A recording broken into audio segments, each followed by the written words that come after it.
একটি গোষ্ঠী নির্বাচন বানচালের চেষ্টা করছে বললেন মির্জা ফখরুল। বিস্তারিত সংবাদ। আগামী জাতীয় নির্বাচন বানচালের জন্য একটি গোষ্ঠী চেষ্টা করছে বলে মন্তব্য করেছেন বিএনপির মহাসচিব মির্জা ফখরুল ইসলাম আলমগীর। তিনি বলেন, আজ দুঃখের সঙ্গে বলতে হয়, দেশে একটা চক্রান্ত চলছে। বাংলাদেশে ভবিষ্যতের যে নির্বাচন হওয়ার কথা তা বানচালের চেষ্টা করছে একটি গোষ্ঠী। একটি উগ্রবাদী গোষ্ঠী বিভিন্ন ধরনের উগ্রবাদের কথা বলে মানুষকে বিভক্ত করতে চায়। আজ শনিবার বিকেলে ময়মনসিংহ নগরে টাউন হলে আয়োজিত জাতীয়তাবাদী ক্ষুদ্র জাতিগোষ্ঠী দলের প্রথম জাতীয় সমাবেশে এ কথা বলেন মির্জা ফখরুল। টাউন হলের তারেক স্মৃতি অডিটোরিয়ামে আজ সকাল থেকে আসতে শুরু করেন সমতলের ক্ষুদ্র জাতিগোষ্ঠীর সদস্যরা।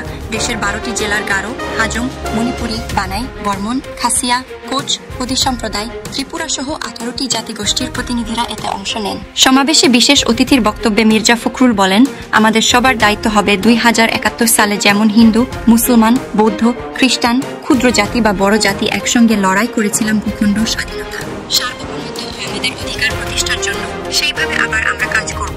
আমাদের বিশ্বাস আছে, আমাদের নেতা তারেক রহমান এ পর্যন্ত যেসব কথা আপনাদের সামনে বলেছেন তাতে সব জাতিকে ঐক্যবদ্ধ করে আমরা সেই লক্ষ্যে এগিয়ে যেতে পারব।